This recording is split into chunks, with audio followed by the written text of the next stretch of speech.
Seguimos con más. Te digo la otra. Y en este último programa, de Te digo la otra, este programa de cierre del año, les proponemos repasar con nosotros algunos momentos de las entrevistas que tuvimos. Tuvimos entrevistas realmente muy interesantes este año. Tuvimos a personajes de la política con los que hacía tiempo que queríamos hablar. Hubo declaraciones importantes que pasaron por aquí por Te digo la otra. Y más allá de la espectacularidad concreta que puede haber tenido un dicho o la repercusión que puede haber tenido, nos interesaba sobre todo rescatar algunos minutos, breves minutos, de palabras de entrevistados con los que conversamos, que de algún modo tienen que ver con los temas que fueron importantes este año, ¿no? Temas también a nivel, algunos temas que son también de la política doméstica, algún otro que tiene que ver con lo regional, y también cuestiones que son más trascendentes como para la política también nacional, como es el rumbo de la izquierda, y de la izquierda en el gobierno, ¿no? Así que les proponemos, vamos escuchando algunos de los audios y los vamos comentando brevemente. El primero es de la senadora Constanza Moreira, que fue la primera entrevistada del año, del ciclo 2017 de Te digo la otra, que hace algunas declaraciones interesantes sobre las Fuerzas Armadas en el Uruguay.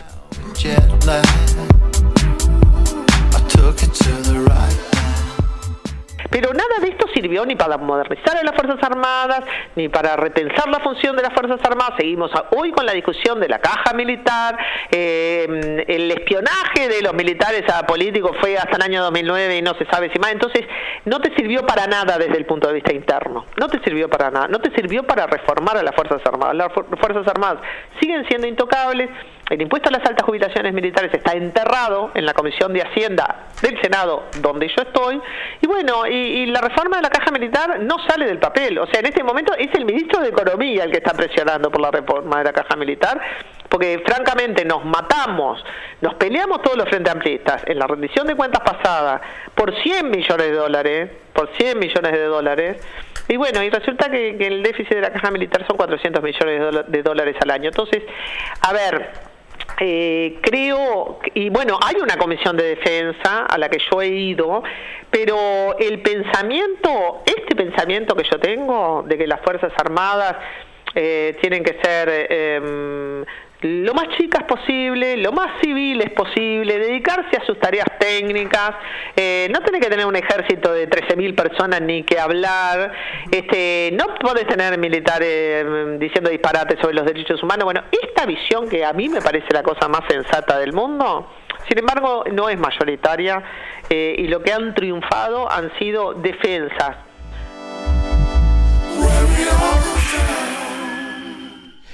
Ahí la teníamos a Constanza, un tema que finalmente, si se quiere, en este año ha habido al menos debate, ¿no? Al respecto, al menos ha entrado en la agenda por primera vez, si se quiere, de los gobiernos del Frente Amplio, los enormes privilegios con los que cuentan, bueno, la oficialidad de las Fuerzas Armadas a la hora de sus retiros. Aunque esto que nos decía Constanza ya por el mes de mayo sigue siendo cierto ahora, ¿no? El proyecto de reforma de la caja militar, bueno, tuvo sus idas y vueltas, pero sigue en el Parlamento, no ha logrado salir de allí, no ha logrado convertirse en ley todavía. Y hoy que estamos discutiendo todo el tema también de los cincuentones, una solución para los problemas de la seguridad social, aparece como bastante más claramente más obsceno, digamos, estas cifras que se manejan de lo que pierde la caja militar y lo que nos cuesta, bueno, a todos los uruguayos, al conjunto del Estado uruguayo. Y cómo también este tema ha hecho que algunos alineamientos simplistas que uno a veces hace sobre la interna del Frente Amplio se ponen bajo cuestión, ¿no? Pues bueno, en este tema es el astorismo el que más fuerte aprieta para encontrar una salida, para encontrar una reforma, para que esta caja deje de ser financiada por el conjunto del Estado uruguayo, y bueno, es de otros sectores de donde aparecen las mayores resistencias. Sí, y como este tema, yo lo veía con las redes sociales, lo que pasaba con ese fragmento de Constanza, que fue muy, muy escuchado en su momento, que como siempre la discusión queda atrapada en la dictadura, claro, por sí o por no. no, ustedes hicieron tal cosa, no, bueno, pero en realidad salvamos la patria, o si no la discusión termina siendo, bueno, si está bien o no que los militares apaguen incendios o despejen una ruta o ayuden en una inundación, y en realidad eso no fue nunca lo que se está discutiendo. Es una discusión que ya parte de un montón de presupuestos que complican mucho el diálogo. Y es una discusión que tal vez desde el Ministerio de Economía se hizo una discusión económica, claro, ¿no? Y Constanza la planteó en términos políticos, en realidad, y en el marco de de pensar las Fuerzas Armadas de una manera, ella lo decía, ¿no? Estamos solos en esto, ¿no? Constanza muchas veces se ha preguntado cuáles son las hipótesis de conflicto, cuál es la capacidad que tiene el ejército uruguayo para poder enfrentarse a determinados problemas a futuro, y esa idea de reformar las Fuerzas Armadas, de achicarlas, de hacerlas civiles y de limitar sus funciones a aspectos meramente técnicos, claro, que no, a título personal no parece ser una locura en realidad, en vista de el poder de fuerza que tiene nuestro ejército mirando la región, ¿no? Mirando la región. Y cómo desde la oposición también, a veces sorprende que cite también a esta altura del partido la defensa que se hace a ultranza, muchas veces de los privilegios de los militares, siempre amparados en el argumento del revanchismo, ¿no? Como que cualquier pretensión que se pueda tener desde la izquierda o de la sociedad civil de revisar asuntos vinculados con la defensa nacional, automáticamente dispara la acusación de que no, de que esto es revanchismo, de no sé qué, por la dictadura. Cuando en realidad, bueno, a ver, por un lado, tienen todo el derecho a algunas personas que fueron violentadas en sus derechos humanos durante la dictadura a tener el concepto que tengan sobre las Fuerzas Armadas, y no se le puede achacar revanchismo, pero también es una falacia más grande que una casa, ¿no? Que ante cualquier abrir cualquier discusión o de impuestos a las jubilaciones o de reforma de la caja militar o de lo que sea que tenga que ver con las Fuerzas Armadas, automáticamente sea ese el único argumento, ¿no? Esos son los mismos que luego dicen que se mira demasiado para atrás, pero son los primeros que sacan el tema después para proteger. Y son los mismos que te dicen que con el tema de los cincuentones, cuando aparece, no, bueno, el país no puede hacer este esfuerzo fiscal para solucionar un problema que se generó cuando la reforma de la SAFAP, pero es como rara la derecha uruguaya, ¿no? Hay agujeros en el Estado que son un problema y que hay que taparlos, pero hay otros agujeros como este que son 400 palos por año que no, este agujero está bien, digamos, este agujero no es un problema. Sí, igualmente acá retomando un poco unos bloques atrás, cuando hablamos de ganadores y perdedores, me parece que han sido ganadores sí quienes han logrado poner este tema en la agenda, ¿no? Es verdad. Porque la verdad que es un tema que a priori parecía que iba a ser como bastante minoritario, y creo que logró posicionarse como una de las preocupaciones principales del sistema político, y si bien no se logró concretar la reforma antes que termine este año, me parece que si sigue con esta fuerza es sumamente factible que antes que termine el periodo se avance en ese sentido, ¿no? El siguiente audio que les proponemos escuchar es de Álvaro Padrón, analista político que trabaja en TNU, que pertenece a FESUR, a la Fundación Ebert de la cooperación de los alemanes, de la socialdemocracia alemana en Uruguay. Este analista político hacía una reflexión sobre la crisis en Venezuela, que también ahora queda un poco lejana en el tiempo, ahora vamos a comentar eso, pero que a mitad de año estaba en un momento muy caliente, y Álvaro Padrón decía algunas cosas al respecto, y sobre cómo también había respondido la oposición en Uruguay sobre este tema.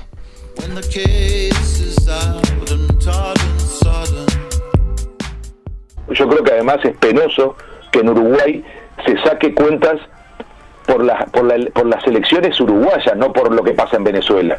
Uno observa que particularmente la oposición ayer estaban hablando ya hasta tan en clave nacional que se llegó a decir, y yo no lo podía creer sinceramente, que la razón por la cual el gobierno uruguayo seguía apostando al diálogo y no tenía una posición más dura con Venezuela es por los negocios de algunas personas. Yo sinceramente me cuesta imaginarme que una persona que diga eso pueda aspirar a ser presidente de Uruguay. Sí, yo una cosa muy chiquita, digamos, ¿no? Como muy chiquita. Yo sigo la política internacional cuando era dirigente sindical del PCNT desde el año 84.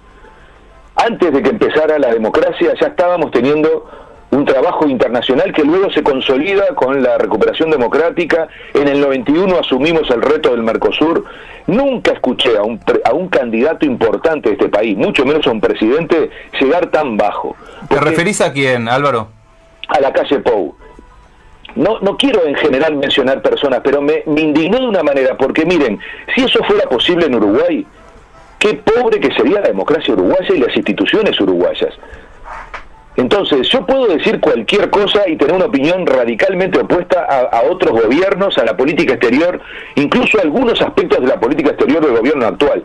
Ahora, decir que por negocios personales se orienta la política internacional del Uruguay es un disparate tan grande, le hace tan mal a las instituciones y a la democracia en Uruguay, que lo esté diciendo un candidato a presidente solamente para sacar rédito en términos electorales. No lo puedo entender de otra manera, porque seguro que para ayudar a Venezuela no es.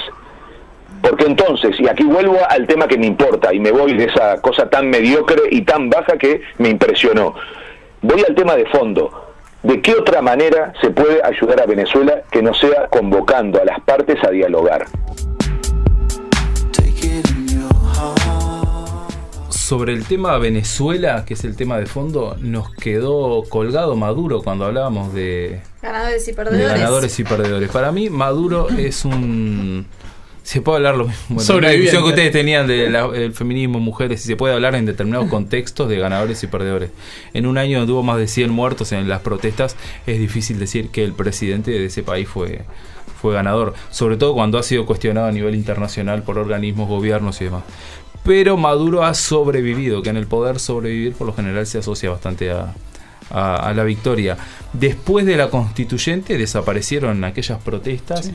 La oposición quedó fragmentada, pulverizada, ya no se sabe ni quién está en la unidad democrática, la mesa de la unidad democrática, están totalmente divididos. Ahora la última elección se presentaron apenas un puñado de dirigentes, la mayoría prefirió no presentarse y la oposición sigue perdiendo lugares en el Estado. Yo creo que un acierto de Maduro fue haberse presentado como la fuerza de la paz y de la estabilidad y dejar a la oposición en el lugar de la violencia. Es la única explicación que yo le encuentro a un triunfo del gobierno electoral en un contexto de penurias económicas y sociales terribles. Pero bueno, la oposición optó por la violencia como una de las salidas y me parece que eso lleva, como siempre en la historia, la violencia se desgasta. Es decir, vos podés hacer un acto violento que genere algún grado de simpatía, pero pasado un determinado tiempo la gente quiere vivir en paz, quiere que los comercios abran, que los ómnibus funcionen.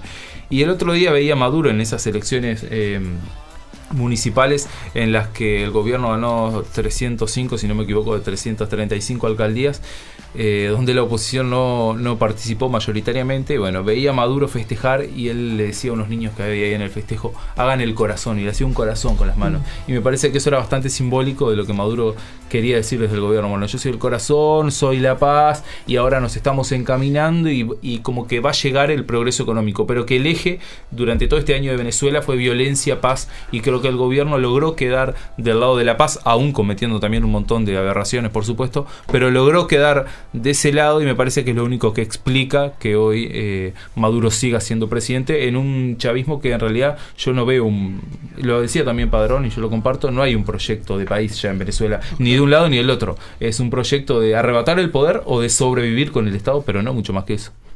Sí, y también el tema que trae lo que decía Álvaro Padrón es el uso político doméstico de la crisis en Venezuela, que no es nuevo, ¿no? Toda la vida en Uruguay Cuba fue el gran referente para hacer uso político de la política doméstica de otro país. Con pretensiones de lograr algún rédito acá. Pero Venezuela se ha convertido en eso, digamos, durante los últimos años y durante los gobiernos del Frente Amplio.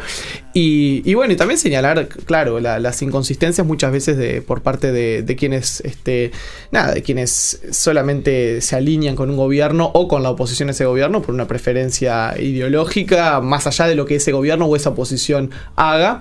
Y lo que sí es claro es que a muy pocos actores del sistema político doméstico, me refiero uruguayo, les interesa realmente lo que pasa en Venezuela, les interesa contribuir a la paz en Venezuela, les interesa, si se quiere, que pase, digamos, que pase lo que los venezolanos quieran que pase, que eso es lo importante, ¿no? Que si los venezolanos quieren mantener su gobierno, lo puedan mantener, y si lo quieren sacar, lo puedan sacar, pero pareciera que son muy pocos los interesados en eso, sino que, digamos que pareciera que la oposición en Uruguay estaba festejando cada vez que había un muerto o deseando que hubiera un golpe de Estado en Venezuela, que se removiera ilegítimamente al presidente de los venezolanos, y del lado del Frente Amplio acá defendiendo muchos actos que son completamente reñidos con los derechos humanos o con cualquier democracia mínima. Así que nada, me parece que estuvo bien ahí Padrón en señalar el comportamiento oportunista de un actor doméstico frente a una crisis en otro país que seguro le importa bastante poco, ¿no? Y no hemos visto a dirigentes de la oposición hablar. Esto es un lugar común, pero por ser lugar común no deja de ser cierto. No hemos visto a dirigentes de la oposición tampoco hablar de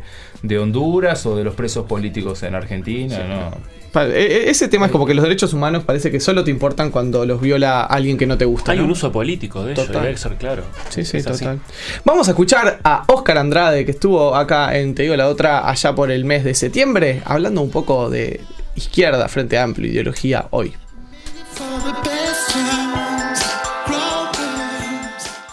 Cómo caminar y en la construcción ni hablar. O sea, en la construcción el de afuera a veces no se ve, pero entras a una obra y que apenas entregas a un compañero que esté preocupado por si te falta una herramienta, por si tenés para comer esa semana, por si no vas a tener para el boleto, o te da lo que no tiene él para...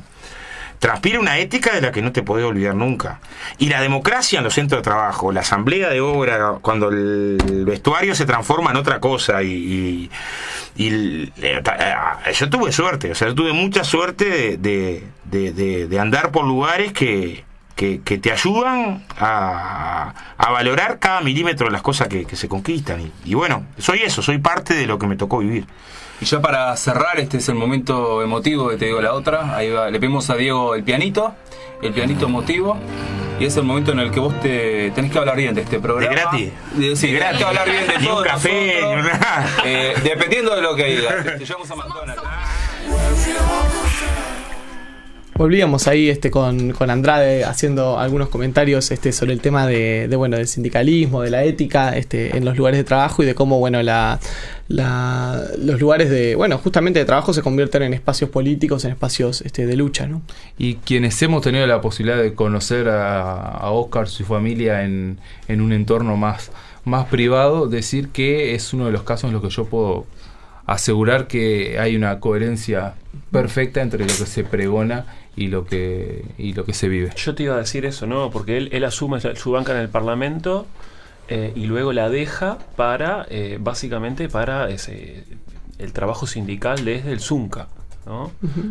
Para justamente hacer esto, ¿no? Participar en la asamblea, construir conciencia, pelearla de abajo, cuando en realidad ya había llegado al lugar donde se deciden las cuestiones políticas. Volver es como lo que para muchos puede ser visto como volver para atrás, un retroceso a la carrera política de un tipo. Me parece que el mensaje de él como Frente Amplista, como comunista, es que el Frente Amplio debería hacer lo mismo para poder mantenerse en el poder, ¿no? Es decir, debería desandar sus pasos y volver a esa militancia de base, claro.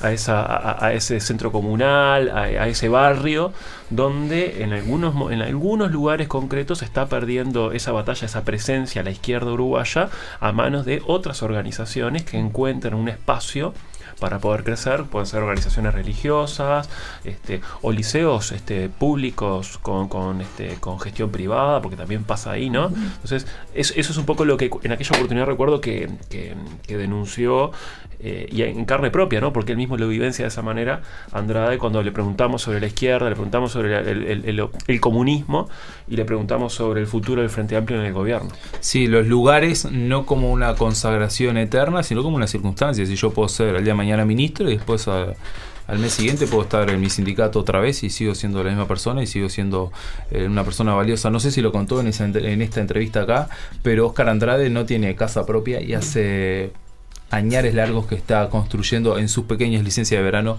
su casa. Él en esa oportunidad lo que dijo es que bueno, él trabaja ahora en la televisión, que él no cobraba el sueldo de la televisión, que lo aportaba a un fondo que había para mujeres viudas, porque sus maridos trabajaban en la construcción y habían fallecido, y lo que dijo de la casa es que iba a sacar un préstamo social dentro del Zunca para poder pagárselo. Es decir, me parece que rescatar esa ética está bueno en momentos en los cuales a nivel de la región y también a nivel local, hoy hablábamos de Bascúa, podemos citar varios, en donde esa ética a veces no está presente o no brilla por luz propia. Vamos a repasar el último de los segmentos que teníamos preparado para ahora, que es la comunicación que tuvimos hace ya poco tiempo, pocas semanas, con Andrea Tuana, militante feminista y que trabaja muy fuertemente en todo el tema de violencia de género, que nos decía algunas cosas muy interesantes en la entrevista, y entre ellas lo que rescatamos que tiene que ver con esta discusión sobre los hombres violentos, sobre cuánto es responsabilidad de conjunto de la sociedad, qué se puede hacer con la sociedad, si son monstruos, no son monstruos, qué son, y Andrea decía algunas cosas que estaban bien buenas. Parece que hay varias cosas que mirar. Cuando uno dice, bueno, abusadores sexuales que además matan y que además lo hacen con niñas pequeñas, la tendencia y lo que nos deja un poco con mayor tranquilidad de espíritu es decir, son monstruos, ¿no? Parecería que cada miles de nacimientos nace un monstruo de estas características y bueno, entonces a ese monstruo ya lo tenemos que matar o encerrar toda la vida o castrarlo, no sé qué. A mí me parece que lo que tenemos que ver es que no nace un monstruo, se hace un monstruo, se construye un monstruo, ¿no? Y ese monstruo que se hace y se construye tiene que ver con nosotros mismos, tiene que ver con lo que la sociedad de alguna manera está habilitando, que muchas veces tiene que ver con una base cultural. O sea, para mí incorporar la perspectiva de género en esto es muy importante, porque si la quitamos, le quitamos la base social y cultural, que es lo que le está apañando, de alguna manera le está dando base a estas personas, que luego eso se complementa con otros aspectos de la historia de vida, del terreno emocional o psicopatológico que la persona tenga. Entonces eso va como desarrollando otros problemas que son del orden de otras disciplinas, en donde, bueno, estallan, ¿no?, en este tipo de conductas. Pero recordemos que muchas de las personas de los asesinos seriales, las personas que ejercen violencia sexual, en general se encuentra en la infancia una historia de traumatización aguda, una historia de violencia sexual. Ahora, en las mujeres hay muchas historias de traumatización y de violencia sexual. Sin embargo, esas mujeres no terminan desarrollando patologías psiquiátricas que las llevan a salir a la calle a buscar víctimas para violar y para matar.